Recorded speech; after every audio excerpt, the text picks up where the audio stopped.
So for mid lane, Zushin or Farsa? Shushin. Sushin or Eve? Sushin. Sushin or Novaria? Sushin ako, Sushin. Sushin or Faramis? Sushin. Sushin or Louis? Sushin pa rin, Sushin. Sushin or Vade? Veil? Oo. Sushin, Sushin. Sushin Valentina? Sushin. Sushin Kagura? Sushin. Sushin Selena? Sushin. Sushin or Gord? Sushin. Sushin or Nana? Sushin. Sushin Aurora? Sushin. Sushin Xavier? Sushin. Sushin Cecilian? Sushin. So would you say na Sushin yung favorite mong hero? Regardless of meta? Opo.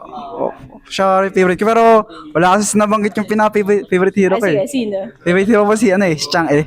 Okay. Bakit? Bakit siya? Ano po, doon po kasi nanggaling yung agent ko na Yue, which is, si Chang po kasi siya, parang moon goddess. Moon po kasi meaning ng Yue, kaya siya pa yung pinaka-favorite ko. Tsaka siya rin po yung naging hero ko nung nag-i-start ako maglaro ng ML.